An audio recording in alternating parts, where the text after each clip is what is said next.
A fenntarthatóság nem azt jelenti, hogy elég egy kis kényelmetlenséget vállalnunk. Elég lemondani néhány dologról, és egy kicsit változtatni az életünkön. A fenntarthatóság ennél sokkal többet jelent. Nem kergethetünk hamis illúziókat. Gyökeresen meg kell változtatnunk életünket, szokásainkat azért, hogy a bolygónkat meg tudjuk menteni. Kötelességünk megakadályozni azt, hogy további károkat okozzunk a természetnek és bolygónknak. Már csak azért is, mert ez az egyetlen bolygó, ahol tudomásunk szerint az emberi élet lehetséges. Az egyes embernek is meg kell tenni mindent, hogy ezt a pusztítást, ezt a változást megakadályozza. Nincs másik bolygónk, és nincs B-terv, nincs időnk, nem hibázhatunk.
Mehetünk, jó? Oké.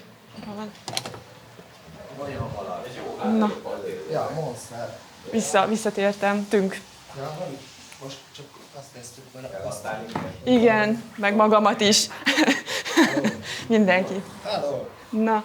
Szóval akkor most tényleg elkezdjük a megbeszélést, mert hogy ugye hajót is kell építenünk, és itt Jankával akkor közösen szeretném, hogy vegyük végig ezeket a pontokat, mert Janka nagyon rendes kolléganőként így megmentette a szervezésnek a viszontagságaitól. A korábban megépített hajókkal kapcsolatban, mert nyilván nekünk azért nem hoz gondot mérnököt keríteni, aki szépen okosan meg tud tervezni egy ilyen hajót.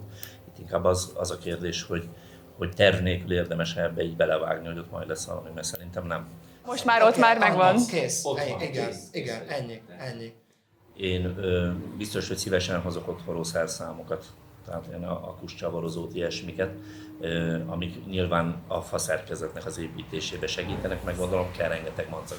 Vannak ilyen nagyon régi molinóink, amikért nem kár. A hajón, ami kritikus lesz, az az árnyékolás, ha süt a nap. Ha esik az eső, akkor meg az esővédelem. Van az a nagyon régi pannonos molinó. Te különben minden. Összehajtva szokott lenni a raktárban, mert már 1000 helyen meg van törve, meg nem tudom, mi azt kirakni úgyse tudjuk, de az ilyen hajóárnyékolásnak, meg egyébnek jó, mert minimálisan vízálló, és annyira nem kell vigyázni rá. Jó? Én nem javasolnám, hogy olyan típusú dolgokat vigyünk, amire nagyon vigyázni kell, mert itt azért ágak lehetnek, gajak lehetnek, elszakad, eltörik mindent, tehát ne az legyen, hogy visszajövünk a petkupáról nagyon mosolygósan, aztán mondják, hogy Csúnya néznek ránk. mennyi mindent tettünk tönkre. Akkor a egyetem molinót szedjük le, azt vigyük magunkkal mindenképp. A Virág hozott ugye a strandzászlót, tehát akkor az megvan. A Mészi megnézi a régi molinókat, amiket föl tudunk használni, mint árnyékolás és esővédelem. Gyorskötöző, bálakötőzőket mindenki megnézi otthon, hogy milyen van és hoz, amit tud. A Kinga megnézi, hogy a I'm particularly happy today to be back in Hungary for the third time, and I've met so many friends. I'm so grateful to everyone who's worked to build up the Jane Goodall Institute Hungary. And we actually have, you know, it's like a sort of people traveling around and people have people following them. We have got Jane Goodall Institute, JGI, people from Austria who came here because I was here, and we have one from JGI Belgium who's also here. And then I'm traveling with Mary Lewis down in the front line, and we're both from the UK. So we're a nice mixture, aren't we? So now, every day you live, and I'm talking to all of you here, every day you spend on this planet, you do make some difference. You can't live through a day without making a difference. And you are able to choose the sort of difference you make. Some people can't, if they're really living in poverty or they're ill or something.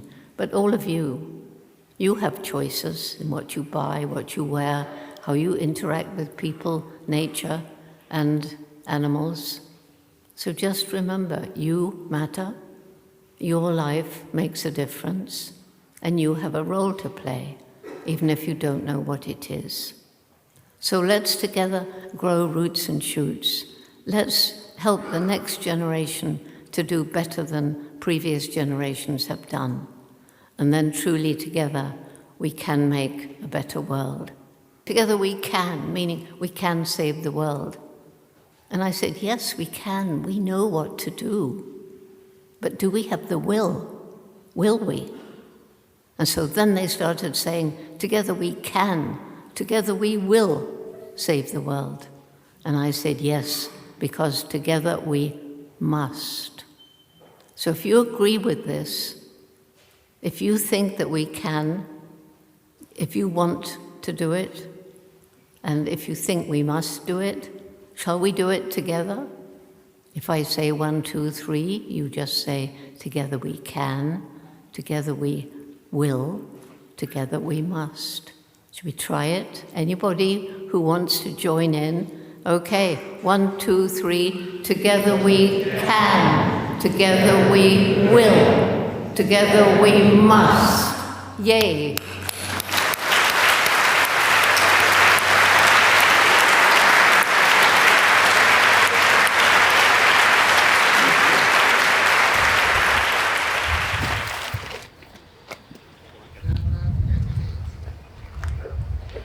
Robi, hova készülünk, amíg nem tudunk pakolni, addig végül is mondhatsz nekem egy pár. Tiszafüredre megyünk a PET kupára. Próbálunk meg minél több szemetet kiszedni a Tiszából, Tiszatóból. Reméljük, hogy jó lesz. Jó időnk lesz, sokat tudunk gyűjteni. Első alkalommal vesztek részt rajta, igen, ugye? első alkalommal megyünk. Milyen várakozással indultok neki a útnak? Hol szeretnétek végezni? Hát az elején természetesen, hol szeretnénk végezni. Pannon Egyetem mindig törekszik arra, hogy elől legyünk. 1 és még egy, a 4 számot tevő, a 4 ossa. Egybe lehet venni. Egybe annyira büszkék volna, nekem bele kell ülni.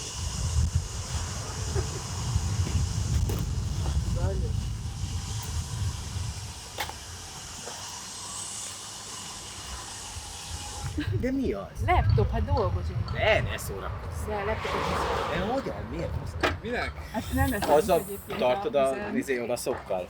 No van tényleg. Ugye ezt, de a villákat kivehetjük egyébként azt a... Na ő Jó, de cserkész, azzal nem. nézd meg, ő egy hátizsákkal jön, ennyi. Ezt így kell csinálni, ahogy Eliza csinálja. És ott nálatok van még hely?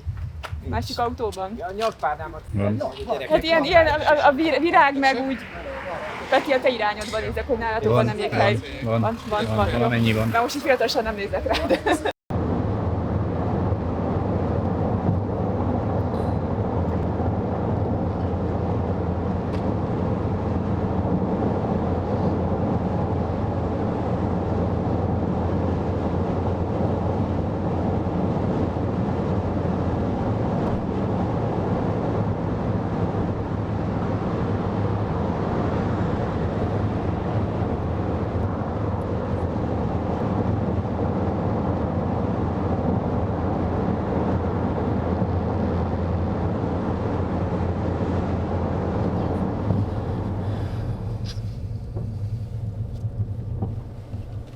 Csókolom.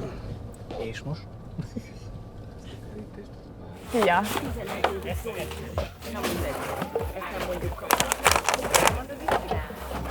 Most éppen hurkát töltünk, ami nagyon viccesen hangzik. Tulajdonképpen készítjük azt az uszadék részt, ami majd fenntartja a hajót még így a vizen, meg stabilizálja, úgyhogy ez lesz a műanyag hurkánk. És ezt közösen most megtöltjük. Annyi érdekesség van benne talán, hogy a palackokban egyébként ezeket nagyon régóta használják, tehát hogy már többször is használták ilyen program kapcsán, és száraz jéggel kell újból így feltölteni, hogy így kemény legyen. Úgyhogy ez nagyon fontos, és amiket így lehetett hallani, ilyen nagy durrogtatás, az volt, hogy kicsit túl volt töltve. Itt az egyik segítőnknek pont a lába mellett itt robbant fel, vagy hát így pukkant ki az üveg, vagy műanyagpalack, és nagyon megütötte így a lábát, vagy hát úgy erős volt, akkor az Áginak is a kezében, neked az ujjad. Csavargatjuk. Igen, nem szabad a nyomás miatt nem szabad a kupakokat már csavargatni ilyenkor. Úgyhogy hurkát töltünk lelkesen. Ami teljesen új, nem tudom, szintre emelődött nálam, mert én azt hittem, hogy ez csak ilyen disznóvágáson létezik, ilyen, hogy hurkatöltés. De most már tudjuk azt is, hogy műanyag PET-palackokkal is lehet hurkát tölteni. Az utolsó métereket láthatjuk, mármint az utolsó méter madzagokat, amint a gyönyörű, szép, hosszú hurkákat sikerül lassacskán bekötözni. Elkészültek a hurkáink, természetesen a lányok töltik a hurkát, mint minden időben. Tehát ugye a néphagyományok alapján ugye a hurkatöltés az mindig is a lányok dolga volt. Úgyhogy a hurkákat szépen megtöltöttük, és a hátán kalimpáló katamarán jellegű felületre fogjuk most hilti szalaggal hozzárögzíteni.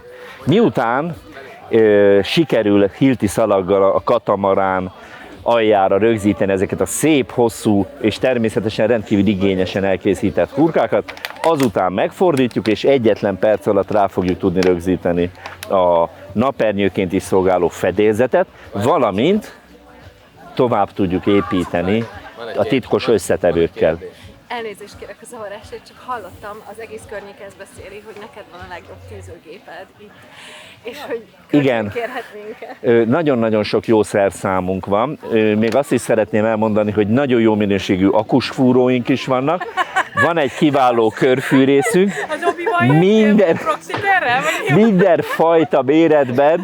Mindenfajta méretben tudunk adni biteket, fúrószárakat, és ne felejtsük el, hogy 3 év garancia jár az eszközökhöz. Gyakorlatilag mindennel rendben vagyunk. Természetesen adom a tűzőgépet is, hát ugye nyilván majd barterben majd kitalálunk valamit, esetleg egy hurka, mert úgy gondoljuk, hogy egy hurka még jó. Hát tehát így árérték arányban úgy gondoljuk. De most természetesen vigyétek a tűzőgépet, elmondhatom a titkát a tűzőgépnek. Fogd a kezed, tehát az a lényeg az egésznek. Most ugye nincs bedugva. Akkor fog tűzni, hogyha minden eszköz így működik. Tehát be kell dugni először rendesen. Okay. Na, tehát az ember bedugja szépen, és azután ezzel így nem csak akkor tudsz vele tűzni, hogyha neki nyomod a felületnek, és akkor már tűz is. Jó, és fára is működik. Ez elsősorban OSB lapra és fára van. Okay, és hús, csont, mindenre jó egyébként, tehát úgy óvatosan jó. Okay, rányomod, tűzöl, és ott vannak még ilyen tűzőgépbe valók, mert mindjárt megnézem, jó, hogy mennyi van, jó, mennyi van. Hát ez talán elég lesz, de nem biztos. Jó? Természetesen jó tűzést kívánunk. Tűzzetek szépen. Biztos, hogy nagyon jó lesz. Tűzzetek szépen, és ne felejtsétek el, hogy a Pannon Egyetemen minden van. Szerintem ez fantasztikus egyébként tényleg, mert hogy azért nyilván az egyetemen is nagyon sokat találkozunk, nagyon sokat beszélgetünk egymással, de ott annyira, ha bár jóba vagyunk, meg nyilván ismerjük egymást, azért nagyon családias a légkör, vagy mégis mindig a munkán van azért elsősorban a hangsúly, és itt azért egy picit másabb jellegű tud lenni, tehát egy picit ki tudunk zökkenni azért a mindennapokból. Problémát oldunk meg, de mégsem az a jellegű probléma, és azt gondolom, hogy ez itt tök sokat számít úgy mindenkinek, hogy picit töltődjön, új impulzusok érjék, új benyomások érjék, és hogy egy ilyen újabb töltettel folytassuk a munkát. Szerintem ez nagyon fontos. Hát a hulladékgazdálkodás azért az egy kiemelt területe a fenntarthatóságnak, egy elég kardinális kérdésköre, és hát nálunk is ugye azért ezzel foglalkozunk nagyon régóta. Egyre inkább ez fókusz területünk, És hát ezt már beszélték a kollégák nagyon régóta, hogy érdemes lenne részt venni egy ilyen PET kupán, és azt nagyon sokszor beszéljük, hogy nem csak beszélnünk kell róla, hanem hogy mi is legyünk a részesei, mi is csináljunk valamit. Úgyhogy igyekszünk minél több olyan kezdeményezésben részt venni, minden olyan kezdeményezést indítani, amelyben mi is tevőlegesen részt tudunk venni, és példát mutatni, hogy ezt csinálni is kell, nem csak beszélni róla. Lépjünk túl a szelektív szemétgyűjtésen, ami tök szuper és szükséges, és mellett annyi minden más tudunk még tenni. Tudunk gyerekekkel foglalkozni, meg tudjuk őket szólítani, vagy tudunk a szomszédunkat megszólítani, aki nem tudom, eddig teljesen máshogy látta ezt az egész fenntarthatósági dolgot. És nem kell állandóan előadásokat tartanunk, hanem csak inkább példát mutatni, csinálni, bevonni, közösen kitalálni dolgokat, és ez a kreativitáshoz is hozzátartozik, hogy akkor tudunk kreatívak lenni, hogyha közösségben vagyunk, akkor tudunk újdonságokat felmutatni, hogyha közösen ötletelünk, kreatívak vagyunk, és akkor tudunk eredményeket elérni. Az, hogy tényleg ez értékteremtés, én azt gondolom, hogy ez nagyon fontos az értékteremtés, és hogy mindenki, hogyha megtalálja azt, hogy ő mit tud hozzátenni, és nem leszünk mindannyian, én azt gondolom, hogy nem leszünk mindannyian Elon Muskok, vagy nem leszünk mindannyian, nem tudom, Karikó Katalinok, de hogy amit meg tudunk saját magunk tényleg tenni, az nagyon fontos. És hogyha ezzel már egy olyan értéket tudunk teremteni, az egyetemnek van tényleg olyan csapata, akik bármikor mozgathatóak, és részt vesznek ilyen kezdeményezésben, a szabadidejüket erre fordítják, és energiát tesznek bele, akkor az megint egy olyan érték, ami szerintem nagyon fontos, és hogy ez a közösségérték, azt hiszem, ez egy ilyen alapvetés, és én ennek a csapatnak a tagja lenni, a részese lenni, és ez határozza meg szerintem egy intézménynek a sikerét egyébként, hogy az a közösség az mennyire tud jól működni. Mert lehetünk bármennyire zsenik, lehetünk tényleg nem tudom, nagyon sok pénzzel tele, de hogyha az a közösség, ott valami hibázik, akkor azért az nem ér annyit. Tiszára kiértek 2 kilométer múlva, pontosan ezt mondta. Tényleg ezt mondta. Hát jó, basszus, beszéltek meg velük. A Nagy Tiszán, az élő Tiszán. Ezeket a kulcsszavakat elmondjuk, amit hallott. De egyébként reggel lesz még elég, tehát a megnyitó lesz. Olyan messze van innen minden csuda, nem? Láttátok már Tiszát amúgy így közelről? Én láttam. Oda, és láttátok a hajókat, amiket építettünk? De ne nekünk mondjuk, amit nekünk mondtak, tehát hogy nekünk ezt mondták, holnap hogy ez nem lesz a menetrend. Nem, hallgatunk tovább. Ez teljesen jó, Janka, mondjuk csak. Itt van a Azt nézzétek meg, hogy hol van Örvényes, ott fogunk kikötni. És ott Örvénynél találkozunk. Örvénynél találkozunk. Megvan. Az lesz, hogy a végén beírtak ebbe az Aranyosi kikötőbe, és akkor kint fognak állni ezek a mentor gyerekek, akik majd ki lesz zászlózva, hogy hol kell beállni. Az Aranyosi kikötőbe. Meg ez a Horti kikötő is arra lesz jó, hogy oda megint beérkezik egybe a hajó, az egész csapat. Igen, ilyen biztonságtechnikailag azt mondták, hogy így könnyebb kezelni, azt mondták, hogy ilyen 150-170-en leszünk, és hogy ilyen biztonságtechnikailag azért, hogy tényleg ne szanaszét csúszson a csapat.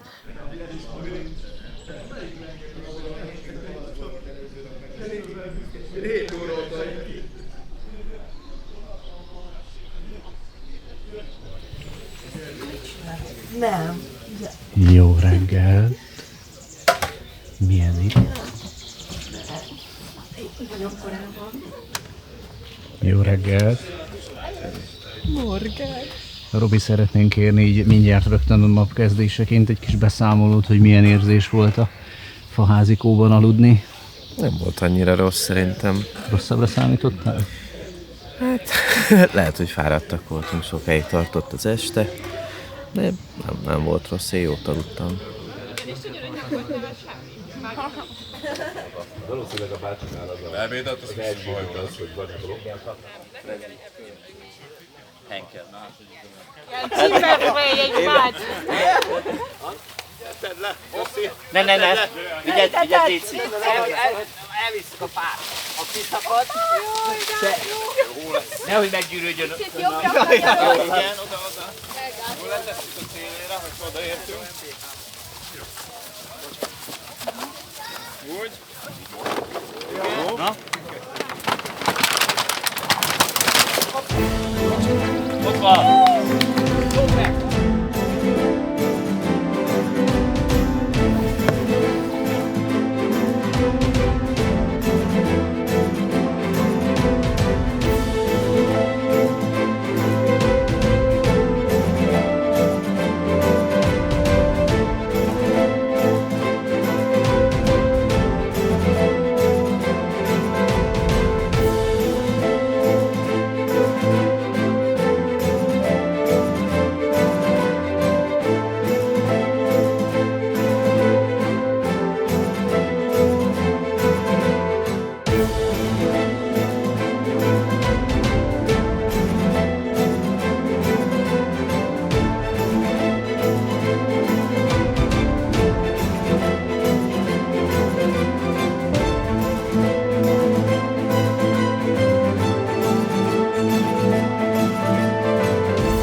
Be tud állni?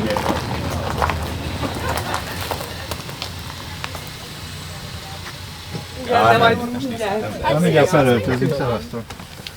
Hello, Ági. Te még itt maradtál? Azt mondtad, hogy beszél.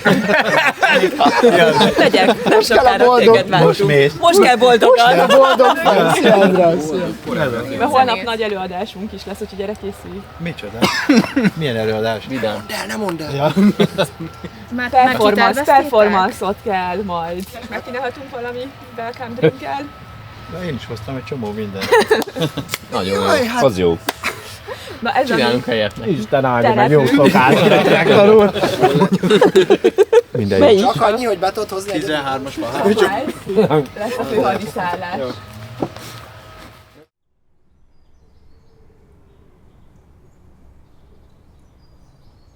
Egy csodálatos bolygón élünk, amely olyan véletlenek sorozataként biztosítja számunkra az életet, amelyet szinte elképzelni sem lehet. Tehát az, hogy ez a bolygó itt így otthon tudott adni az életnek, ez a véletleneknek egy szerencsés kombinációjának köszönhető. Ez egy nagyon törékeny rendszer, és hogyha messziről nézzük, akkor megértjük, hogy miért. Itt a világűr magányában élünk, és közel-távol nem látunk hozzánk hasonló égitestet, és erre sokkal jobban kellene vigyáznunk, hogy ezt megőrizzük a bolygót addig, amíg egyáltalán ez a világegyetemben lehetséges. Mikor és miért engedte el ezt, ha egyáltalán létezett a felelősségtudata az embernek a Föld iránt? Én azt hiszem, hogy ez nem szándékos. Tehát egyszerűen nem fogjuk fel azt, hogy tudunk hatni egy ekkora rendszerre, mint a Föld.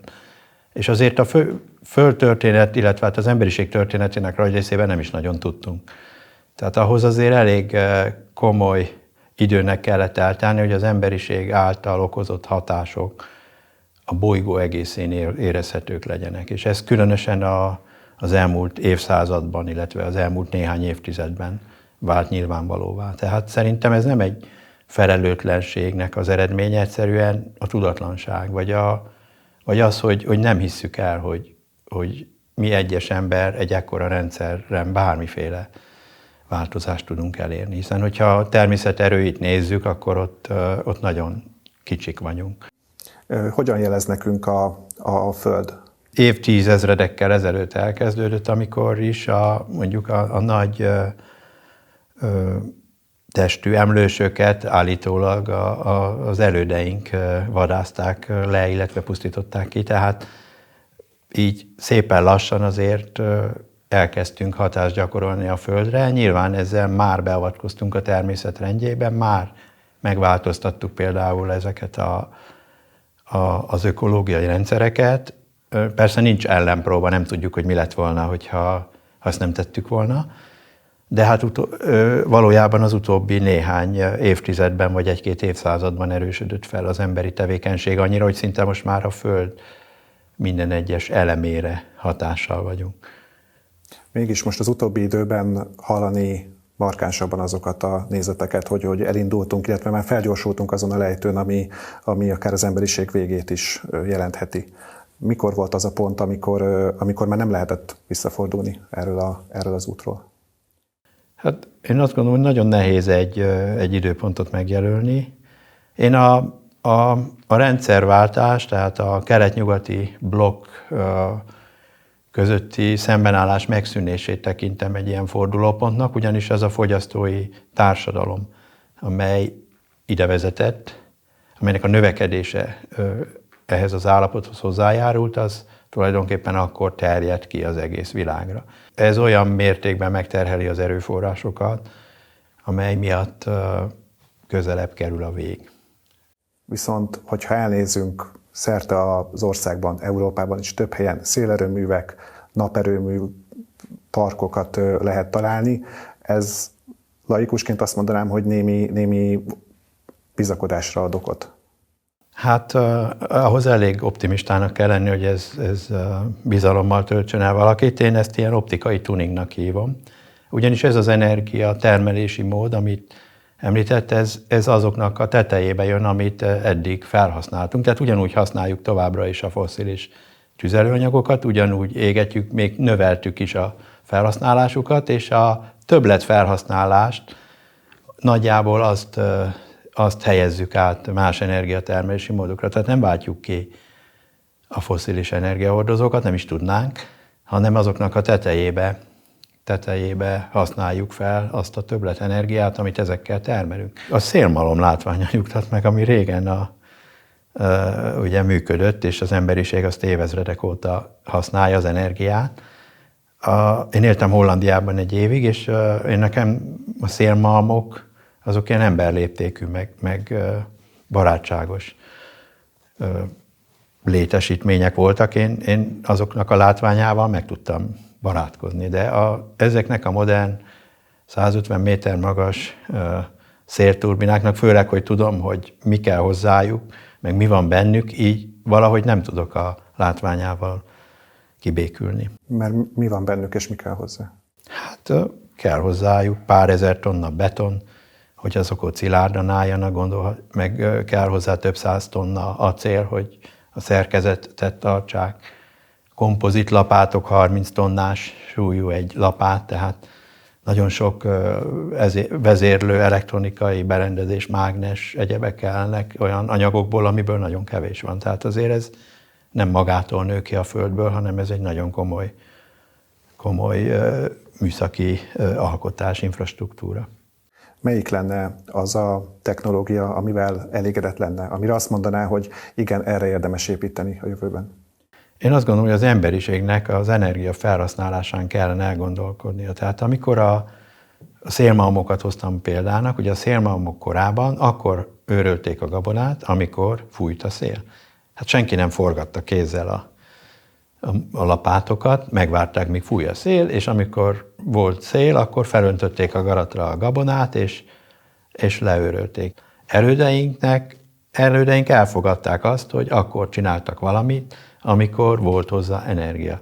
A modern társadalomnak ez nincs benne az értékrendjében, hogy alázatosabb legyen, és fogadja el a természetnek úgymond a rendjét.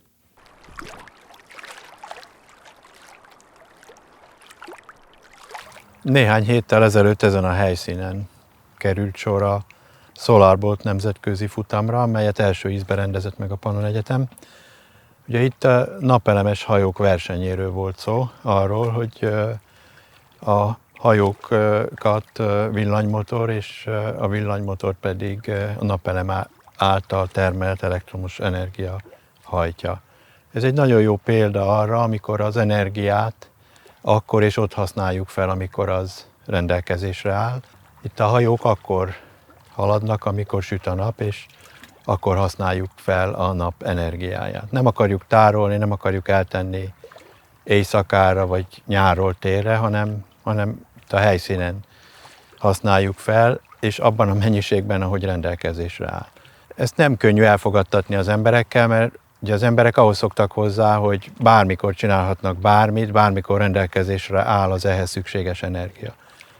Itt ez a verseny azt mutatja meg, hogy csak annyi energiával gazdálkodhatunk, amennyit a nap számunkra megtermel is. Ez a program nem csak a versenyről szólt, hanem ez egy közösségi esemény volt, ahol különböző országok egyetemistái találkozhattak, és megismerkedtek egymással, megismerkedhettek egymás kultúrájával, és egyáltalán tanulhattak egymástól.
napelemet, az alapjait azt a 19. század elején találták ki. Az első napelemet 19. század elején csinálták, csak akkor még ilyen érdekességként nem használták semmire, és akkor itt ugye az elmúlt évtizedekben akkor ezt elővettük, és elkezdtük kicsit fejleszteni. Ezek nem újak.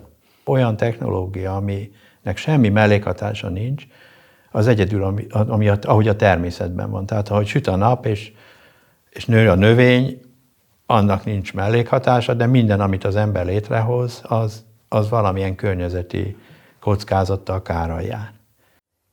Azt hiszem, hogy sikerült felvázolni a legégetőbb problémákat az emberiségnek, viszont mindenképpen térjünk rá a jövőnkre is. Ezeknek a következményeire, illetve szeretnék majd hallani valamiféle kiutat is ebből.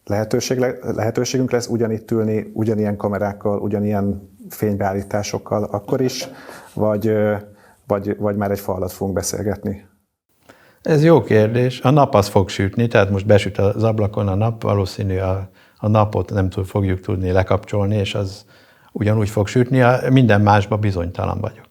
Az, hogy a technológia hol fog tartani, az, hogy egyáltalán lesznek-e még erőforrások ahhoz, hogy a társadalom ugyanígy működjön, és ugyanúgy ez a modern életnek a feltételei megmaradjanak, ebben már nem vagyok annyira biztos. És itt ugye nem csak arról van szó, hogy most nem lehetne mondjuk ezt a felvételt leforgatni, hanem hogy lesz-e erre igény, lesz erre fogadókészsége, meg tudják-e nézni az emberek ezt, tehát lesz-e nekik mondjuk mivel megnézni.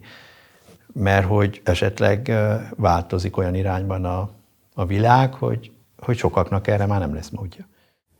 Itt elsősorban technológiai vagy társadalmi változásról beszél? Nem olyan értelemben technológia. A technológia megvan, az nem fog elveszni, az a tudás se. A kérdés az, hogy ez a tömeg felhasználása ennek a technológiának, ami most a világot jellemzi, hogy az megmarad, és ez elsősorban gazdasági kérdés. Ebben benne van komolyabb társadalmi feszültségeknek is a felszínre törése. Így van. Hát az ember alól kihúzzák a szőnyeget, akkor azért meg szokott haragudni, és hogyha van egy élete, márpedig most azért az elmúlt évtizedekben azért sokak számára kialakult egyfajta elképzelés arról, hogy mi a jólét, mi a modern társadalom, és meg is kóstolták tulajdonképpen ezt, belekóstoltunk ebbe. Ebből visszalépni az mindig fájdalmas, és az mindig olyan érzelmeket hoz a felszínre, ami mondjuk társadalmi szinten veszélyes lehet. Világháború? Akár háború, de akár országon belül mindenféle elégedetlenség, destabilizálódás, tehát az, hogy az a kényelmes, biztonságos élet, ami most megadatik nekünk, az lehet, hogy nosztalgia valami, tehát hogy így nosztalgiába fogunk arra visszagondolni, hogy egyszer volt ilyen.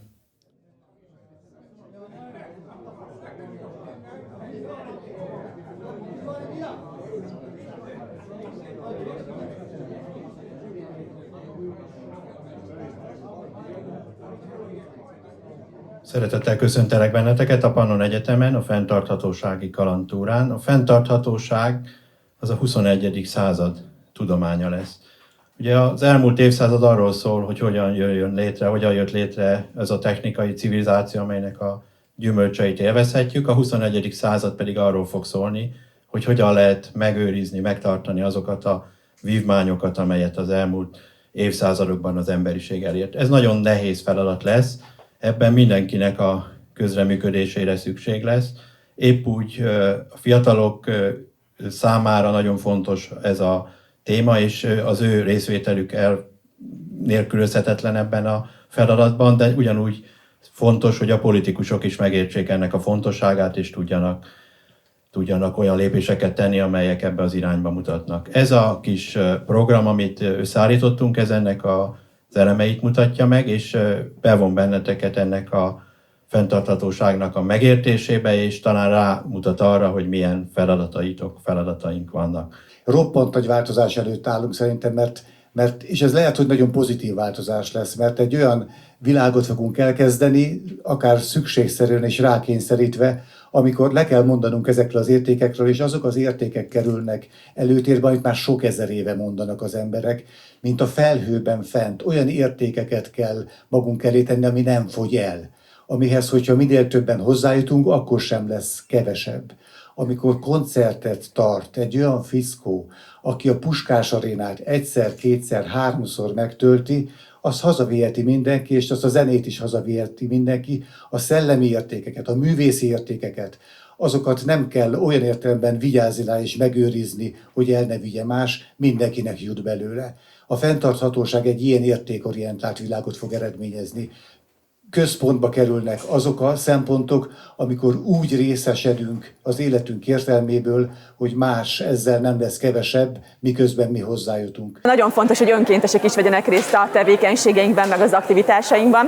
Az egyetemen a fenntarthatósági kompetencia központ foglalja össze magát azokat a tevékenységeket, amelyek tulajdonképpen így a fenntarthatósághoz kapcsolódnak, és szeretnénk ugye aktivitásra bírni az egyetemi polgárokat, hallgatókat, oktatókat egyaránt, és szeretnénk minél kisebb korosztálytól már bevonni a tevékenységeinkbe a város lakosait is, kicsiket, nagyokat tehát egyaránt, és maga ezt a fenntarthatósági kalandtúrára így elvinnélek akkor, hogyha megengeded, jó?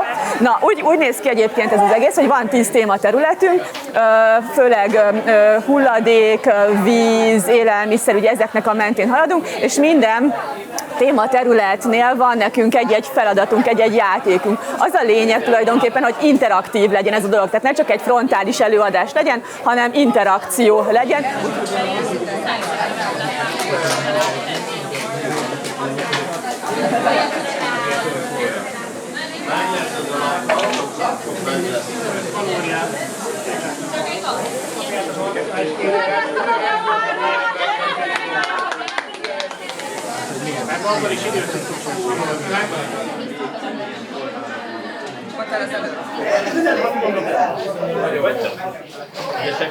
Üdvözlöm, rektor úr! Hajas Bálint fenntarthatósággal foglalkozó újságíró. Erre volhatom egy pillanatra? Persze. Látszik, hogy a fiatalok körében már valami megmozdult a fenntarthatósággal kapcsolatban, viszont nagyon fontosnak tartom, hogy a tudomány képviselői is bejönnek ebbe a sorba, és kicsit tereljék akár a fiatal generációt is. Ennek kapcsán pedig a legjobb megoldás lenne egy interjú készítése. Valamikor rektor úrral le tudok ülni erről beszélgetni? Örömmel.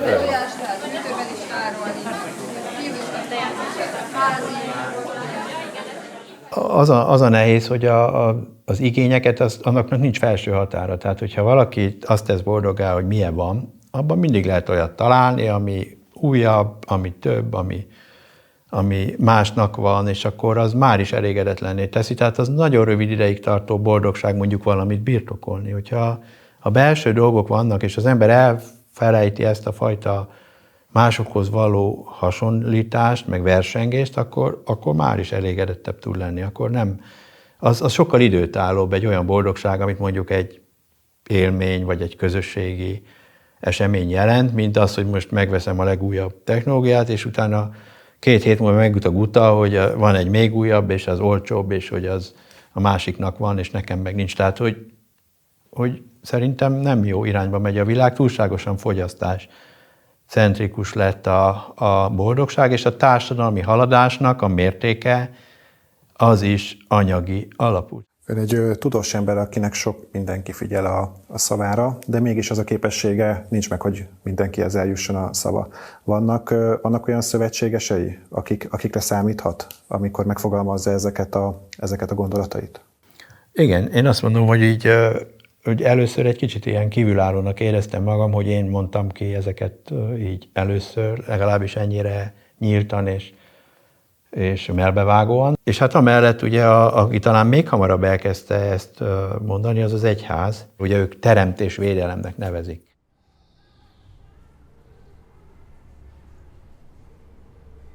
Tehát ezt kőkeményen a foszist égetjük, amíg van. Ha nincs, akkor bajba vagyunk.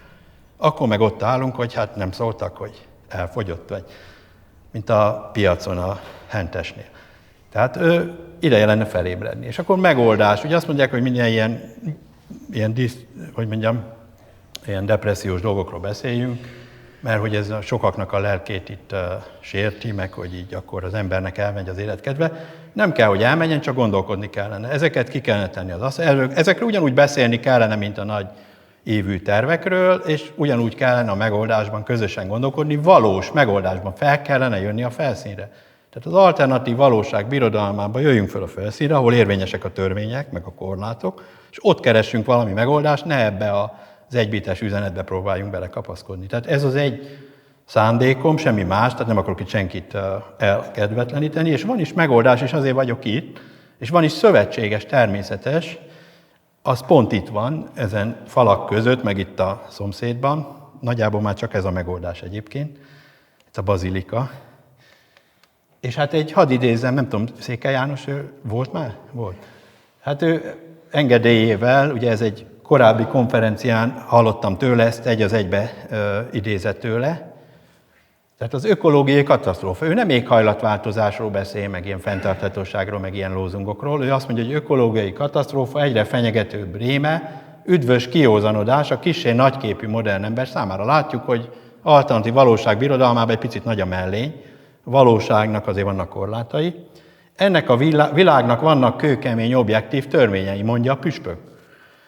Tehát ezt most úgy tegyük a helyére, mondja a püspök. Nem a tudomány mondja, meg a politika, meg az IPCC, meg a mit tudom én, tehát hogy tényleg az egyház, és most itt idézhetném Ferenc pápát is. Az egyház is azt mondja, hogy ússzunk fel a felszínre minél hamarabb, mielőtt elfogy oda lenne az oxigén, és csináljunk valami értelmeset a való világban, a korlátokat és egyebeket figyelembe véve, és ne kábítsuk magunkat tovább, mert előbb-utóbb elfogy a levegő, és akkor mindnyájan megfulladunk, tehát kis túlzással. Tehát valahol el kéne kezdeni az emberi fajnak valahogy a fejét használni, és itt már nem arról van szó, hogy az unokák, mert az úgy látszik, hogy senkit nem érdekel, ha ilyen 50-100 év távlatba tolunk ki változást. Ez a mindenkinek, aki itt van a teremben, látatlanban mondom, mindenkinek az életébe ezek be fognak köszönteni, ha már nem köszöntöttek be.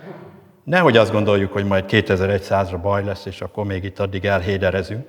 Ez mindenkinek az életét befolyásolja, azért kellene felébredni, beszélni ezekről a dolgokról, gondolkozni rajta, és egyénileg is megkeresni ezekre a megoldást. Tehát nem akarom, hogy bárki is leugorjon innen az ablakból, vagy bárhonnan, hanem gondolkodjunk és keressünk közösen megoldást, és egyébként ez a fórum egyébként kiváló hely ezeknek a megoldásoknak a keresésére. De annak nem az a módja, hogy ezt a problémát elhallgatjuk, vagy ezeket a problémákat szőnyeg alá söpörjük, hanem beszélünk róla, ki kell mondani azt, és akkor lehet megoldást találni, törődjünk bele abba, hogy ez nem fog ez a növekedés, meg ez a jólét, meg ez a mindenféle okoskodás tovább tartani, törődjünk bele abba, vagy hogy mondjam, vagy ilyen ökológiai megtérés az egy jó szó, tehát hogy próbáljunk ebbe belenyugodni, és úgy keressük a megoldást, hogy szerényebben, de normális emberi világban tudjunk élni, és erre kell akkor a pozitív, közösségi, egyéb megoldásokat találni,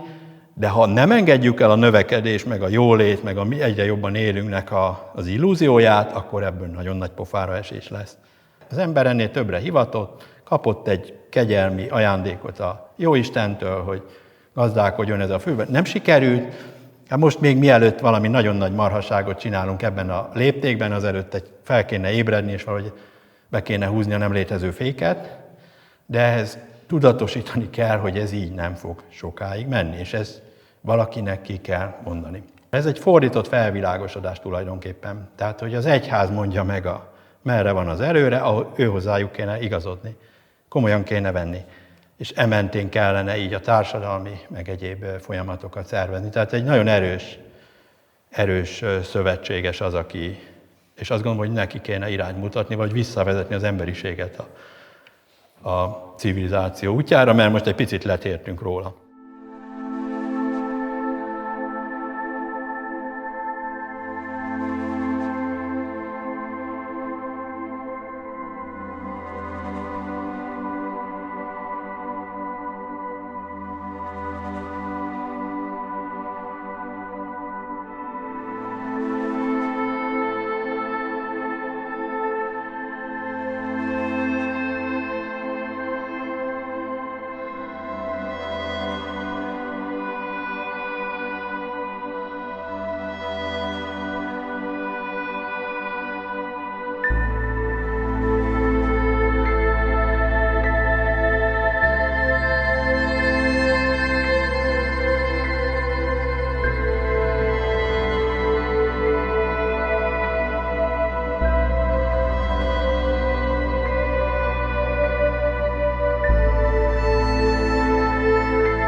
Isten beleírt a világba egy gyönyörű törvényt, egy gyönyörű logikát, egy gyönyörű harmóniát. És az embernek ezt tiszteletben kell tartania. Vagy e szerint élünk, vagy ebbe belesimulunk, vagy pedig önmagunkat pusztítjuk el. Van a világnak egy gyönyörű objektív rendje. A Biblia erre tanít. És ezt az embernek föl kell fedeznie. Erről beszél a teremtett világ is egyébként, ahogy Vörösmarty írta, a természet örök könyvét forgatni ne szűnjél. Benne az Istennek képe leírva vagyon. Tehát a világban van egy gyönyörű isteni rend. Az embernek ezt ki kell olvasnia. A 10 parancsban is ugyanez a rend szólal meg.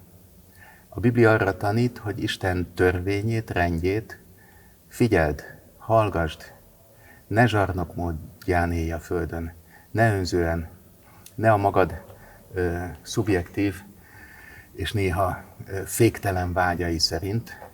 A valóság nem ellenségünk. A szabadság az nem a valóságtól elszakadó önkény. A valóságba bele van írva egy gyönyörű isteni rend, és az embernek ez szerint kell az életét alakítania. A keresztény erkölcs viszont egyértelműen meghatározza azokat az irányelveket, ahogy egy hívő keresztény embernek élni kell. Itt főleg gondolok az elesettek megsegítésére, a kellő empátiával való hozzáálláshoz a másik emberekhez. Viszont ez ma a 21. században már nem értelmezhető csak annyiban, hogy segítsél a koldusnak, segítsed fel az elesettet az utcán. Itt 8 milliárd embernél gondolni kell arra is, hogy hogyan fejlesztjük a globális kereskedelmet, a különböző energiahordozóknak a kiaknázását, hogy minél több emberhez eljussanak ezek.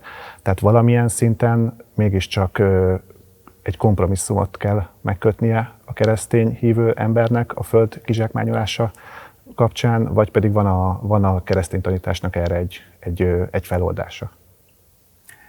Sokan azt gondolják, hogy itt a nagy probléma a sok-sok szegény ember, aki mind szeretne autót, hűtőszekrényt és egyebet, hogy a környezet pusztításnak a legfőbb veszélyeztetője az óriási létszáma az emberiségnek. A valóság nem ez. A valóság az, hogy a föld lakóinak a leggazdagabb 1%-a az többet pusztít a környezetben, többfajta akár üvegházhatású gázt enged a légkörünkbe, mint a föld lakossága szegényebbik fele összesen. Tehát a probléma nem a szegények.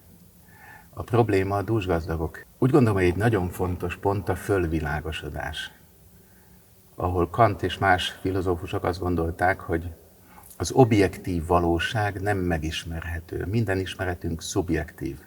Rávetítünk a világra velünk született kategóriákat, vagyis én csak azt láthatom a világból, ami ennek számomra tűnik, a felszínt, a jelenséget.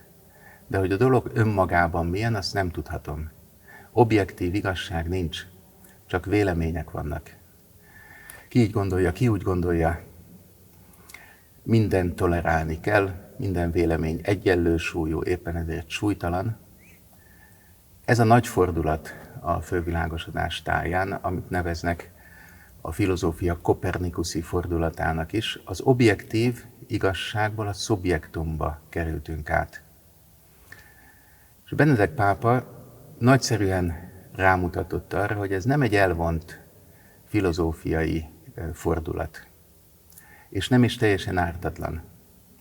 Ő azt mondta, hogy nem arról van szó, hogy az emberiség arra jött rá, hogy sajnos nem tudom megismerni az objektív valóságot. Sokkal inkább egy döntést hozott, hogy nem megismerni akarja. Mert azt sejti, hogy ha megismerni akarnám a világot, akkor ez szerint kellene élnem. A világba beleírt gyönyörű isteni rend szerint kellene élnem. Ezt a világot nem mi alkottuk, nem mi szabtunk neki törvényt. A modern ember ez ellen zsigerileg lázad.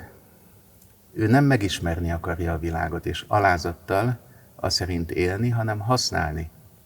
Lehetőleg korlátlanul.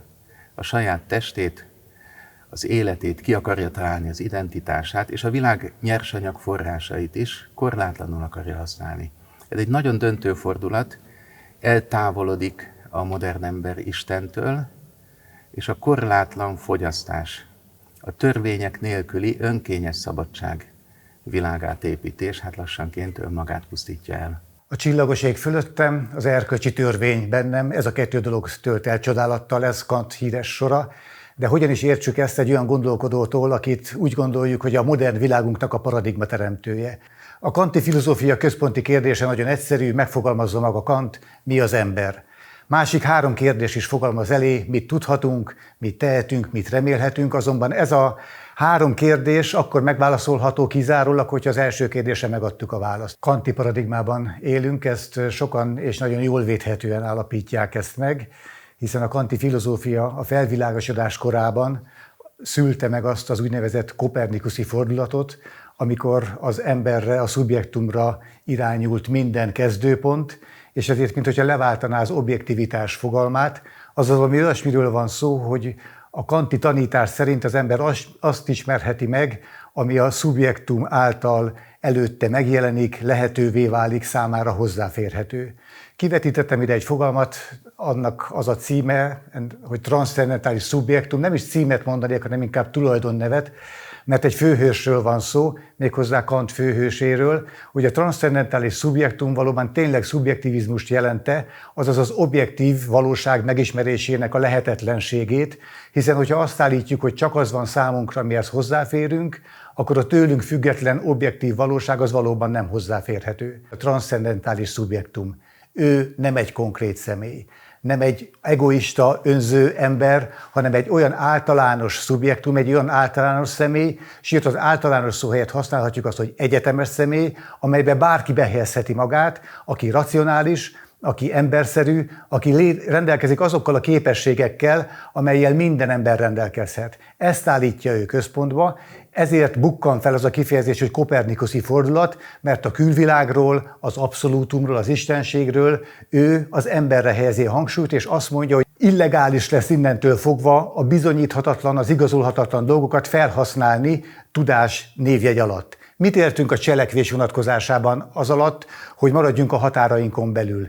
Nem léphetjük túl a cselekvésünk határát, azaz a morálnak, az erkölcsnek nem lehet az alapja valami olyasmi, ami nem rajtunk áll vagy bukik, ami nincs a cselekvési területünkön belül.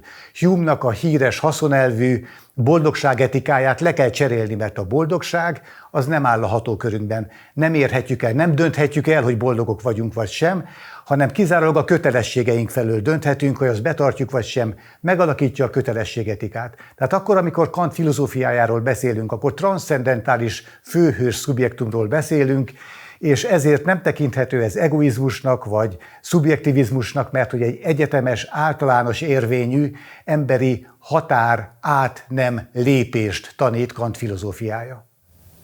A Bibliából úgy tűnik, hogy Isten előszeretettel használja a természet erőit ahhoz, hogy megbüntesse, vagy figyelmeztesse az emberiséget. Gondolok itt a 10 csapásra, az özönvízre, Szodoma és Gomora esetére, vagy akár az ég elsötétülésére Krisztus kereszthalálakor.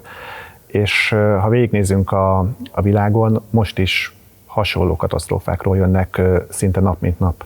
Azt gondolom, hogy a kicsit nagyképű modern ember számára az ökológiai katasztrófa egyre fenyegetőbb réme egy üdvös kiózanodás, ami arra figyelmeztet, hogy nem te vagy a világ ura. Nem tehetsz vele azt, amit akarsz. A szabadságod nem korlátlan. Az igazi szabadság nem önkény. A valóság nem ellenségünk. Bele van írva egy gyönyörű, objektív isteni rend. Igen, hát én meglepőt fogok mondani, én azt gondolom, hogy a tudomány a felelős a kialakult helyzetére. Egyszerűen olyan eszközt adott az ember kezébe, amire nem volt felkészülve, vagy lovat adott alá, és az ember a maga gyarlóságával felült erre a lóra, és hát oda jutottunk, ahol vagyunk. Tehát ha nem kapja meg ezt a lehetőséget a tudománytól ebben a léptékben, akkor most biztos erről itt nem beszélgetnénk. Lehet, hogy nem is léteznénk egyébként. Az, hogy a kereszténység azt mondja, hogy az ember létállapota alapvetően sebzett. Az azt jelenti, hogy nincs egy olyan aranykor, amiben visszamehetnénk, amikor már, és ebben egy kicsit akkor vitatkozom, ugye, hogy nincs olyan aranykor, amikor visszamehetnénk, és azt mondanánk, hogy ott még minden rendben volt.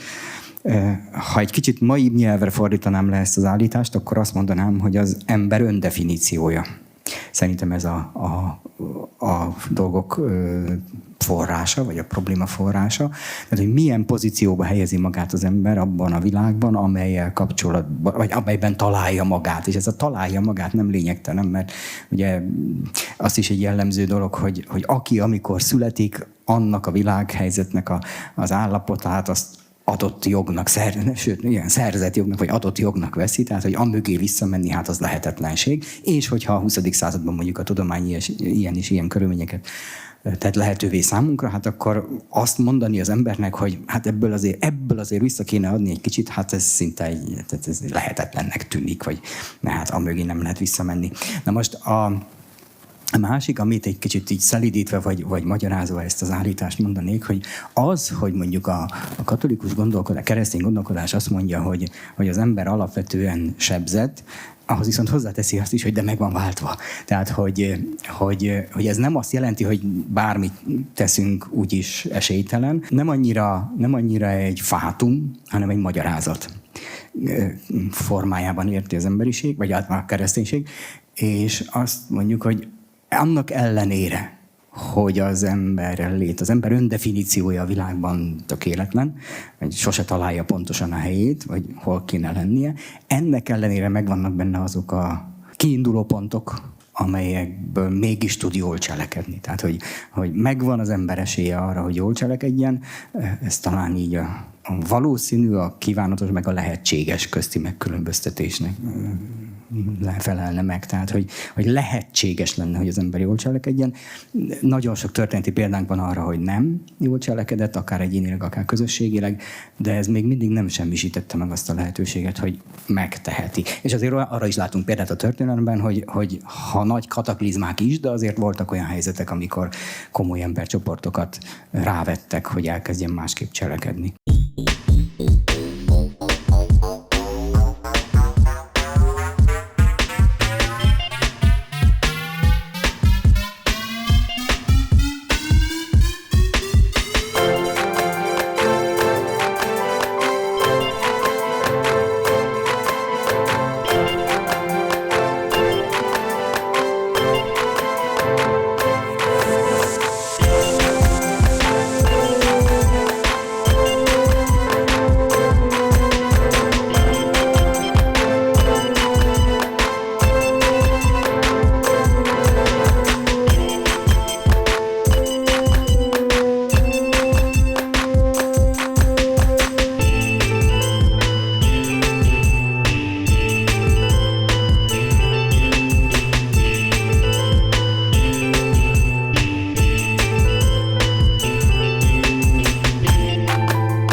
Ön számos területen megfordult élete során, tudós ember, közigazgatásban dolgozott, politikában is megfordult, állatkertet is igazgatott, tehát rengeteg területre van rálátása. Fel tudna vázolni olyan egyetemes irányvonalakat a környezeti fenntarthatóságról, ami mindenkire érvényes? A társadalom minden szereplőjére? Azt mondanám, hogy nem tudok olyat, amelyik nem. Tehát ahhoz, hogy az emberiség nagyobb tragédiák nélkül vészelje át ezt az évszázadot, ahhoz nagyon sok mindennek meg kell változnia. Azt látjuk előre, hogyha például az emberi népesség gyarapodásában valami nagy radikális katasztrófa, tragédia, háború, járvány nem történik, akkor a ma már hatalmas népesség, 8 milliárd embernél több él a Földön. Amikor én születtem 1950-ben, akkor 2,5 milliárd ember volt.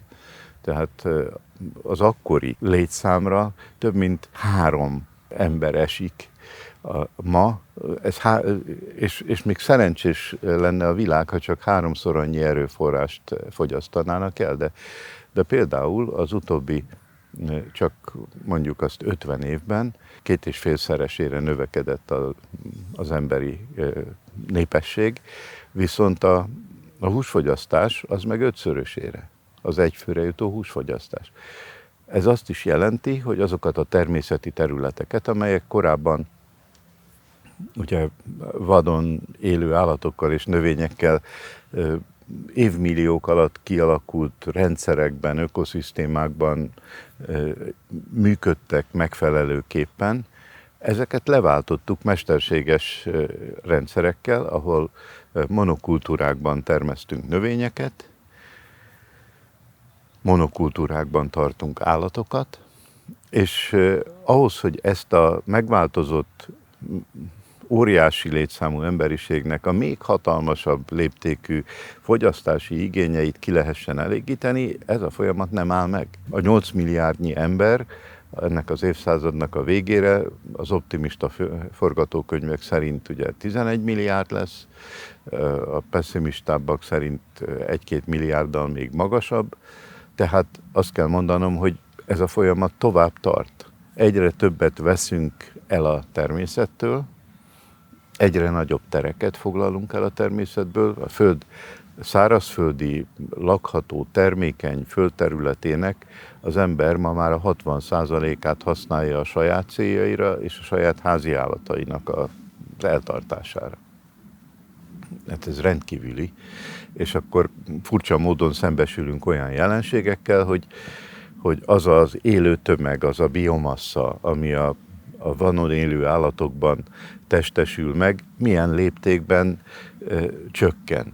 Vannak olyanok, akik úgy gondolják, hogy az ember a technikájával minden akadályon át tud hágni, és minden problémát majd meg fog oldani, ha nem így, akkor majd úgy. Amire természetesen szintén el lehet képzelni, hogy van esély. Ha viszont arra gondolunk, hogy vajon mi van akkor, ha ez nincs így? És megnézzük azt, hogy ahhoz, hogy fenntartsuk ezt, akárcsak ezt a mostani fogyasztási színvonalat, amely kialakult, és ugye az egész Földön, ugyan azt mondtam, hogy 8 milliárd ember, és vehetjük az átlagot, de hát az emberiségnek az egyik fele az átlag alatt van, a másik fele van az átlag fölött, és egy nagyon keskeny réteg az, amelyik óriási mértékben fogyasztja vakat. És rengetegen vannak, milliárdnyi emberek, akiknek a mindennapi megélhetése is gondot okoz. Valószínűleg az történik, hogy ez az igazságtalanság ez tovább növekszik. Az történik, hogy azok az erőforrások, amelyekről elég naívan azt gondoljuk, hogy ezek végtelenek, ezekre rá fogunk jönni, hogy nem azok. Ugye akadnak olyanok, amelyeknél ez már azért úgy látszik, meg kezdjük érezni a zsebünkön is, hogy mondjuk kőolaj az nem végtelen módon áll rendelkezésre. És igaz, hogy mit tudom én, 10 éve 200 forint volt egy liter benzin, vagy valami hasonló, most meg 600 és 700 között, de mi lesz akkor, ha 3 év múlva, 5 év múlva, 10 év múlva mondjuk 6000 meg 60 000 forint lesz.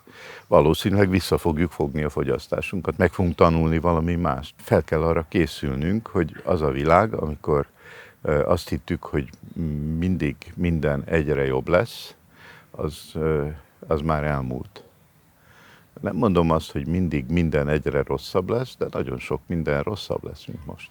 Viszont a modern ember mindig valamilyen kézzelfogható eszközt próbál ehhez társítani. Még akkor is, hogyha egyébként a legnagyobb jó indulattal próbál a környezetéhez, akár a társadalmához, akár a természeti környezetéhez viszonyulni.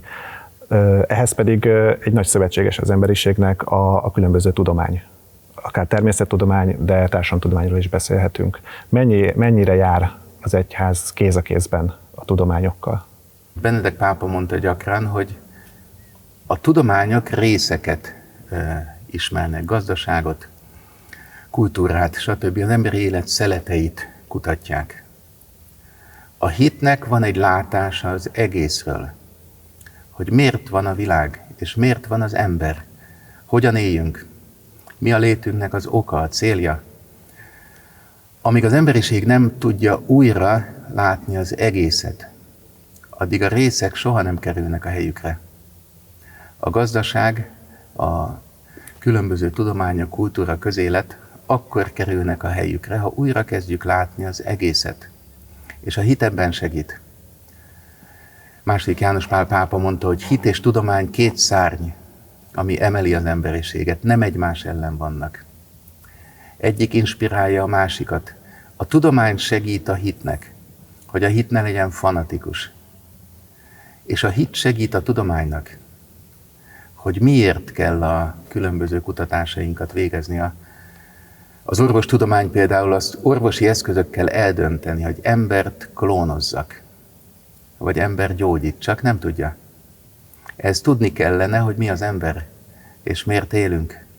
Nagyon nagy gondnak tartom azt, hogy jelenleg a döntéshozatalban, a komoly helyeken vallásnak, filozófiának, emberi bölcsességnek alig van helye, száműzték. A sekrestjében esetleg igen, érzelmi szinten igen, meghallgatják, de magánügynek tartják az emberiség komoly döntéseibe, a hitnek ez a látásmódja nem tud beleszólni. A keresztény tanítás szerint az egyik legnagyobb bűn, hogyha az Istenbe vetett hitünket elveszítjük. Viszont egy klímaszorongással küzdő ember pontosan ebbe a spirálba kerül be. Mit mondhat a keresztény tanítás egy olyan embernek, aki ilyen pszichológiai problémákkal küzd a hétköznapjaiban? Azt gondolom, hogy a klímakatasztrófa egyre fenyegetőbb réme reális. Tehát a félelem oka az nagyon is reális. És nem ártana az emberiségnek, ha egy üdvös félelmet ezzel kapcsolatban egyre többen éreznének. Tehát komolyan vennénk azt a tragédiát, amit okozunk. Szembe kellene vele nézni. Tisztába kellene lenni ennek a súlyával, és egyre inkább meg kellene találnunk együtt a kivezető utakat. Vannak ennek is nagy profétái, Ferenc pápa az egyik ilyen, aki nagyon bátran és tisztán szól a teremtett világ megóvásának az erkölcsi kötelességéről. Azt mondja, hogy szükségünk van egy ökológiai megtérésre, mert vannak ökológiai bűnök.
de talán vannak már azok, akik ezt felismerték és kiismerték mondani. Emlékszik, hogy mi történt 1968-ban Rómában? Ez ugye a római klubnak a megalakulása, és igazából a római klub első jelentésének az elfogadása volt, ami hát valójában egy fontos könyvön alapult, amit egy kutatócsoport készített az Egyesült Államokban, a Massachusetts Institute of Technology-ban. Egy viszonylag kicsi tím, ami 5-6 kutatóból állt, és hát ezek között mi számunkra azért nagyon érdekes és releváns, mert két vezető személyiség ennek a csoportnak, Donella és Dennis Meadows megalapítottak egy olyan tudományos társaságot, ami a római klubon kívül, hiszen abban elsődlegesen azért tudósok mellett politikai döntéshozók és befolyásos közvéleményformáló emberek voltak jelen. Ugye ennek a kezdeményezője egyébként egy magyar származású ember, egy Aureliu Pécsei Aurél volt, aki összeszedett sok okos embert, és akkor majd ők egyrészt kiadták ezt az első jelentést a Meadowséknak a kutatási eredményei alapján, amely könyvnek, kötetnek volt egy igen látványos címe, az volt a címe, hogy a növekedés határai, The Limits to Growth. És arról szólt, hogy egy véges rendszerben lehetetlen vég nélküli növekedés. A Föld, a mi világunk egy véges rendszer, és ezt azért 60-as években már nagyon jól lehetett látni, mert még űrfelvételek is voltak. Az egyik ilyen drámai változást éppen egy fénykép hozta, amit az egyik ilyen műholdról az amerikaiak készítettek a Földről, ahol látszott, hogy ez egy ilyen színes kis gömb, amitől jobbra-balra mindenfelé nincs semmi, az űr. És nekünk ezek között, a határok között kell élnünk, léteznünk, és nagyon valószínűtlen, hogy minden vég nélkül növekszik. A gazdaságok nem tudnak vég nélkül növekedni, a nemzeti jövedelem nem fog vég nélkül növekedni, ha bár a közgazdászok elég nagy intenzitással igyekeztek ezt a jelentést elhallgatni, vagy elmondani, hogy ez egy hülyeség, és világvége jóslat, és minden szépen fog menni, de ha visszanézzük azokat a számításokat, hogy ezekben modelleket programoztak be számítógépekbe, hogy ha így növekszik az ipari termelés, ez a százalékos üteme tart, ami az előző évtizedekben, akkor vajon mi történik? És mi történik ezzel párhuzamosan a környezetszennyezéssel, az élelmiszertermeléssel és másokkal? És nagyjából az volt a modellek lényege, hogy a 21. század közepére nagyon sok válságtünet fog megjelenni, amelynek sokféle leképeződése van, nem feltétlenül csak abban, hogy mondjuk akkor elfogynak nyersanyagok, mint ahogy látjuk, hogy például, ha már a kőolajt szóba hoztuk, hogy az utóbbi 1-2 évtizedben sokkal kevesebb új kőolaj tartalékot sikerült találni, mint amennyit elfogyaszt a világ. Hanem hát ugye a változás az sokféle tünettel jelentkezik, elsődlegesen abban, hogy a maradék erőforrásokért küzdelem zajlik, ami vagy valamiféle fegyverek nélkül folytatott gazdasági háborút jelent, vagy nyílt fegyveres konfliktusokat, vagy elinduló migrációt. És az éghajlatváltozásnak is nem az az egyik legnagyobb kockázata, hogy oké, hát akkor 2 fokkal melegebb lesz nyáron, mert eddig kibírtuk azt, hogy amikor nagyon nagy a kánikula, akkor 38-40 fok van, azt is ki fogjuk bírni, hogy 40-42 fok van. Vannak olyan városok a világon, amelyeknél rendszeres történelmi okoknál és az elhelyezkedésüknél fogva, hogy nyáron nagyon meleg van. Oké, nálunk is nagyon meleg van.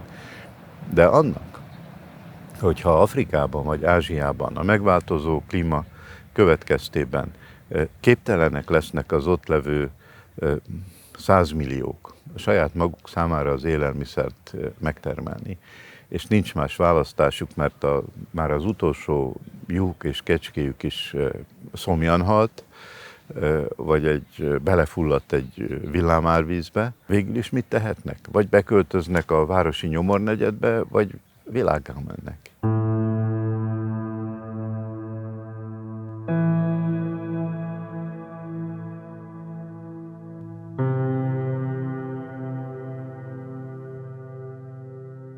Mindenkinek elment a józan esze?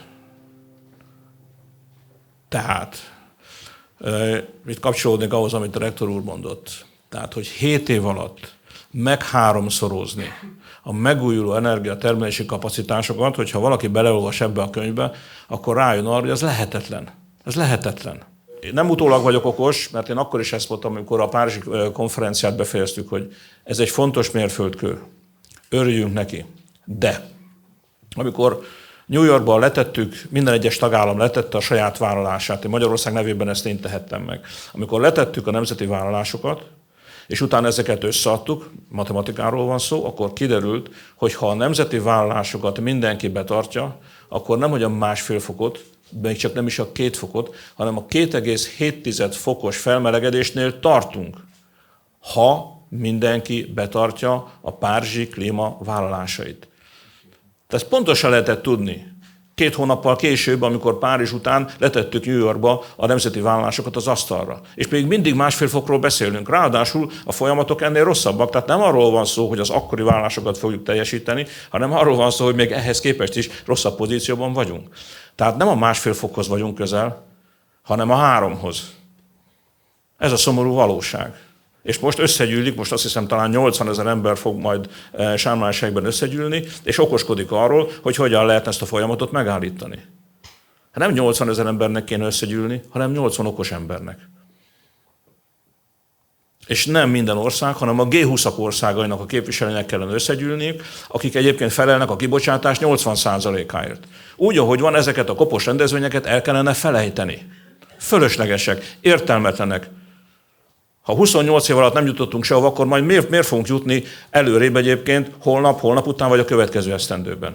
Nem. Össze kell ülni a G20-ak országainak, akik 80%-át felelnek a kibocsátásnak, meg kell hallgatni a tudósokat, és utána kell olyan döntéseket hozni, ami betartható, betartandó, kötelezően érvényesíthető, és akkor nem az a kérdés merül föl, mert itt jön be a gazdasági érdek, hogy ha én meglépem, és én ezt a fejlesztést megcsinálom, akkor egyébként rövid távon ez versenyhátrányt jelent a számomra. Ebben a pillanatban ez a kérdés akkor nem mondom, hogy egyszerűen, de könnyebben megoldható. Enélkül a dolog nem fog működni. Ez egészen nyilvánvaló. PET kupa, valakinek ismerős? PET kupa és PET kalózok, valaki bólogatnak itt többen. Voltak is? No, hát akkor nem kell itt, ott vannak, tessék, akkor nem kell, meg is dörrent az ég.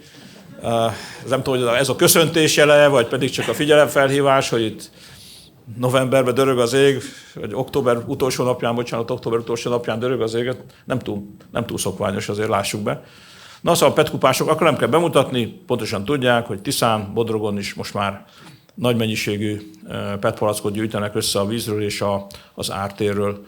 Nagyon jó a kezdeményezés, tehát nyilvánvaló, hogy ez az állami felelősségvállalást, illetőleg a megelőzést nem helyettesítheti. Tehát a legjobb lenne szelektíven gyűjteni, nem csak nálunk, hanem Romániában és Ukrajnában is, és utána azt újrahasznosítani, és nem megvárni, amíg a Tiszába vagy a Tisza árterére kerül, mert ez mégiscsak macerásabb egyébként így összegyűjteni, mint hogyha ki elvinné és egyesével leadná.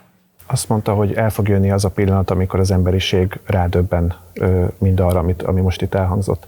Ez egy pillanatként fog eljönni, vagy pedig rálépünk egy útra, és miközben haladunk rajta, ráeszmélünk külön-külön ezeknek a részleteire? Úgy gondolom, hogy az úton rajta vagyunk, hála Istennek. Tehát nagyon sokan fölismerték ennek a fontosságát. Óriási dolog, hogy a katolikus egyház ilyen nagy erővel mögé áll, de azt gondolom, hogy más vallásokban is ugyanez a fajta gondolkodásmód ott van. Minden vallás arról beszél, hogy a legfontosabb az életben nem a mennyiségi gyarapodás, nem a gyűjtés, hanem valami mélyebb. A belső kincsek, a szívünk, a szeretet kapcsolataink, ezért élünk. A kereszténységnek a legfőbb tanítása ez, hogy a világ szeretetből van. Atya, Fiú és Szentlélek örök szeretetéből, arra születünk, hogy megtanuljunk szeretni. Az Isten gyönyörű szimfóniáját megtanuljuk énekelni a tetteinkkel. De a többi vallás is nagyjából ugyanezt próbálja hirdetni, hogy az evangéliumban mondjuk mit használ az embernek, az egész világot megszerzi, de a lelkét elveszíti, önmagát elveszíti. Tehát szövetségeseink ebben, azt gondolom, a többi vallások, nagyon sok tudós, a Római Klub, és lehetne sorolni a sok-sok alapítvány, szervezetet, akik emögé odaállnak, és aztán nagyon sok jó akaratú ember szerte a világban. Tehát azt gondolom, hogy elér majd ez a folyamat egy olyan kritikus ponthoz, egy olyan kritikus tömeghez, amikor átbillen az emberiség tudatossága, és minden döntést meg fog határozni. Az a vágy, az az elhatározás, hogy megmentsük a bolygónkat szépnek, megmentsük ezt a következő nemzedék számára. Sajnos az ember olyan, hogy nagyon tudatosan és időben rossz utakról letérni nem nagyon tud. Az autó száguld a pusztulásba. Sokan azt mondják, hogy ez olyan, mint egy óriási sebességgel robogó vonat, ami lefelé megy egy lejtőn, és fék már nincs rajta. És igen gyakran csak akkor kezdünk magunkhoz érni, amikor az autó becsapódik a falba. És ha ezt netán túléljük, akkor valószínűleg másképp megyünk tovább. Könnyen lehet, hogy nem kihagyható, nem kivédhető az, hogy legyenek kisebb-nagyobb katasztrófák, legyenek. Kezdjük érezni a bőrünkön. A Földnek egyre több olyan része van, ami gyakorlatilag a meleg miatt élhetetlen, vagy a szárazság miatt élhetetlen. Én bízom abban, hogy időben, talán nem kell, hogy becsapódjon az autó, egy kisebb katasztrófa sorozat lehet, hogy elég lesz ahhoz, hogy fölocsúdjon az emberiség és döntsön. Ezt nevezte kicsit korábban üdvös félelemnek. Igen, üdvös kiózanodás, amikor az ember rádöbben, hogy van objektív törvény. A világnak vannak kőkemény törvényei, és ezek nem ellenünk vannak. Azt gondolom, hogy a mai világnak a nagy zsákutcája a szabadság teljes félreértése. Azt gondolja a modern ember, hogy akkor vagyok szabad, ha nincs korlát. És elfelejti azt, hogy a valóságban vannak korlátok, és ezek nem ellenségek. Ha most kapna 2 percet egy mondjuk a G20 fórumon, vagy a G7 fórumon, vagy akár maradjunk kontinensünkön, az Európai Unióba, ahol a már sokszor emlegetett döntéshozók ülnek önnel szemben, akkor mit mondana nekik? Könyörögnék, hogy gondolkodjanak másként, és legyenek a történelemnek hősei, akik kitalálnak egy teljesen új fajta működésmódot a gazdaságnak, olyasfajta döntéseket hoznak, amik megóvják a világot attól a fajta pusztulástól, aminek sajnos rengeteg jelét látjuk. A globális felmelegedés következtében a trópusi ciklonok többsége erősebb és pusztítóbb hatású ma, mint 30 évvel ezelőtt, derül ki a Nature-ben 2022-ben megjelent kutatásból. A Shanghai Fudan Egyetem légkör- és óceántudományi tanszékének kutatói és kollégáik az ENSZ 27. klímacsúcsa alatt hívták fel a figyelmet a klímaváltozás extrém időjárás súlyosbító hatásaira. Az éghajlatváltozási kormányközi testületnek a klímaváltozás fizikai alapjait áttekintő legújabb jelentése megállapította, hogy a legerősebb trópusi ciklonok mennyisége valószínűleg növekedett 1950 óta. Arányuk 2 fokos felmelegedés esetén további 13%-kal nőhet, és arra is van bizonyíték, hogy egyes hurrikánok, mint a 2017-es Harvey, a globális felmelegedés miatt hevesebb esőzéssel jártak. A Harvey hurrikán 150-180 milliárd dolláros kárt okozott, és mintegy 50 ember vesztette életét a mostoha időjárás és az árvíz miatt. Több mint 1 millió ember kényszerült elhagyni otthonát, és körülbelül 200 000 lakóház károsodott vagy vált lakhatatlanná. 2023-ban Hawaiin pusztító tűzvész alakult ki, a Lahaina városát elpusztító futótűz a leghalálosabb volt az Egyesült Államok modernkori történelmében. A tűz becslések szerint 2200 épületet károsított vagy semmisített meg. A Hawaii Egyetem tudósai a helyi vízügyi tisztviselőkkel együtt kimutatták, a műanyagok, járművek, háztartási vegyszerek égése során veszélyes anyagok szabadulhattak fel. Lahaina vízrendszerében így például megjelent a rákkeltő benzol is. Kanadában 2021 után 2023-ban is rekordszámú erdőtűz pusztított. A lángok miatt több mint 21 000 négyzetkilométernyi terület égett le. Az országban 168 000 embert evakuáltak a minden korábbi rekordokat megdöntő erdőtűz szezon kezdete óta. A 2003-as európai hőhullám volt a legmelegebb nyár, amelyet Európában 1540 óta feljegyeztek. Franciaországot különösen súlyosan érintette. Ott 14.802 hő okozta haláleset történt a hőhullám alatt a Francia Nemzeti Egészségügyi Intézet szerint. A hőhullám több országban egészségügyi válsághoz vezetett, és a szárazsággal együtt terméskiesést okozott Dél-Európa egyes részein. A halálos áldozatok számát összesen több mint 70 000-re becsülik. Mind a szélsőségesen magas, mind a szélsőségesen alacsony hőmérséklet növeli a szívroham, a szívmegállás és a stroke kockázatát. Ha nem teszünk semmit, a klímaváltozás mérséklésére több halálesetet fog okozni, mondta el Yuming Guo, az Ausztrál Monash Egyetem szakértője. Menjünk egy picit vissza Magyarországra és a globális problémákra. Ugye csak egy néhányat említettem én a globális problémák közül, főleg környezetieket, a klímaváltozást és a biológiai sokféleségnek az elromlását. Ugye ezek Magyarországra is hatnak.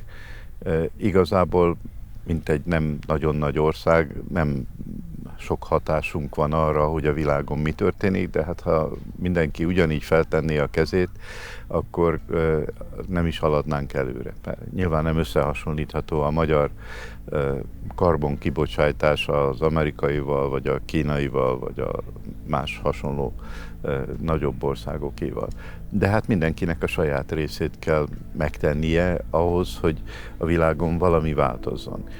Az a helyzet, hogy ez a változás, ez ma már elkerülhetetlen. Tehát ez megy előre, és amit viszont meg kell tennünk, az az adaptáció, az a felkészülés, az az alkalmazkodás. Tudomásul kell vennünk, hogy új viszonyok lesznek a világon. Tudomásul kell vennünk, hogy nem lesz annyi energia, nem lesz annyi nyersanyag, most mindegy, hogy milyen. És egy sokkal szerényebb fogyasztási modellre kellene átállnunk, de hát sok mindennek kell változni a társadalomban is. Meg kell próbálnunk csökkenteni azokat a nagy egyenlőtlenségeket, amik azért így jelen vannak, és ezek nem egyszerűek, mert embereket nem egyszerű megváltoztatni. Az emberek megszoknak valamit, akkor hát ezt úgy csinálják tovább, ahogy eddig csinálták. Óriási energiával lehet pici változásokat elérni. Mondok egy eklatáns példát.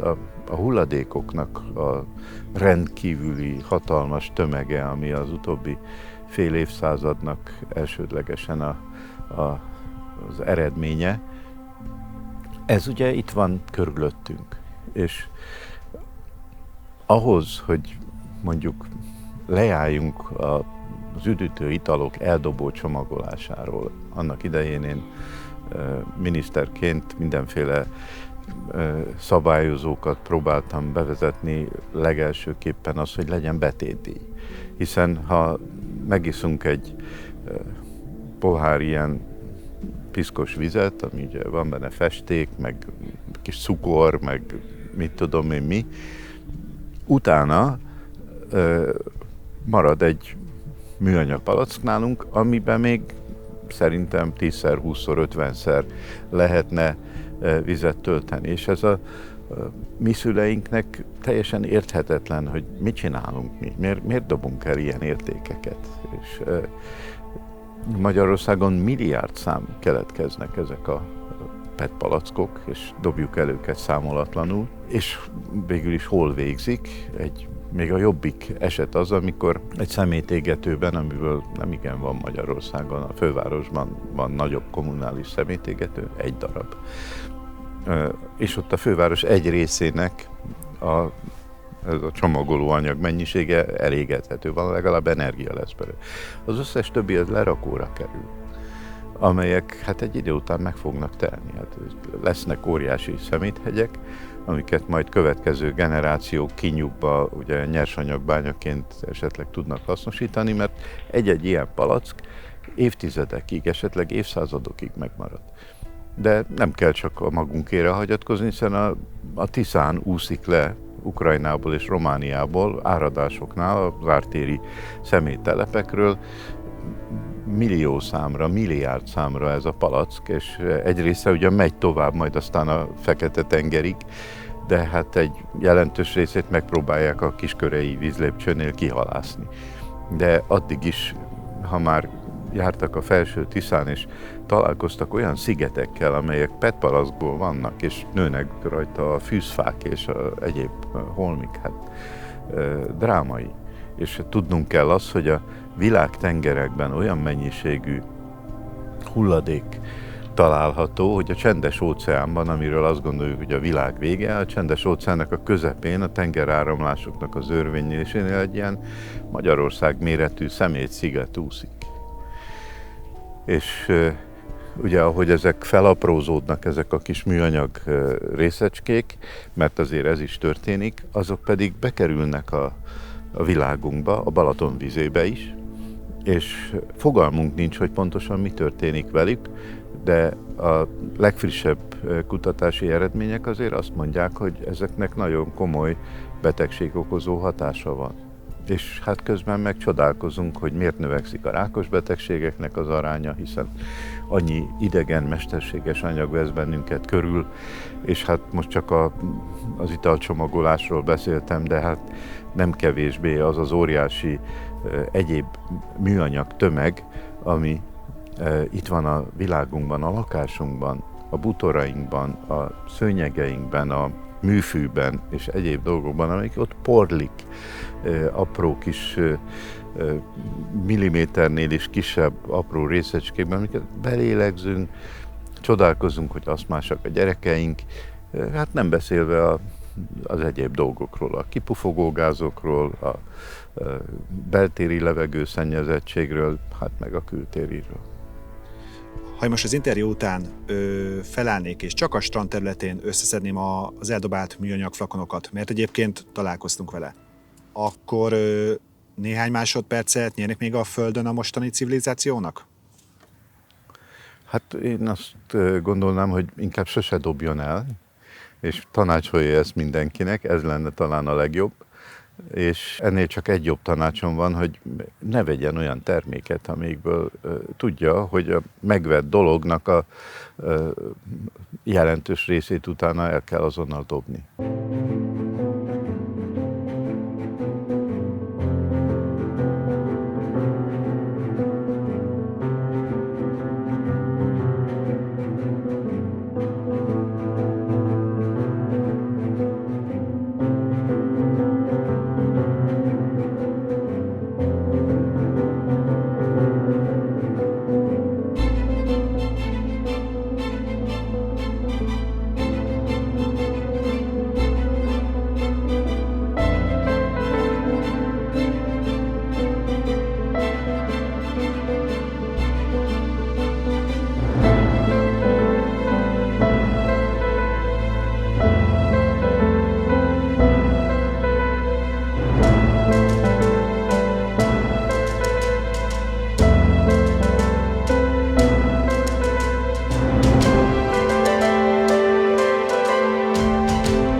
történet az valójában, amiről beszélt rektor úr is, meg amiről én is beszéltem itt az elmúlt 1 órában, az miről szól? Arról fenntarthatóság, körforgás, klíma, hát erről is. A természetről, a teremtett világ megóvásáról, arról is. De alapvetően rólunk szól. Alapvetően rólunk szól. Arról, hogy meg tudjuk-e őrizni így Magyarországot, a Kárpát-medencét, tágabban a földgolyót, olyannak, mint amilyennek megismertük. Az a kérdés, hogy meg tudjuk-e.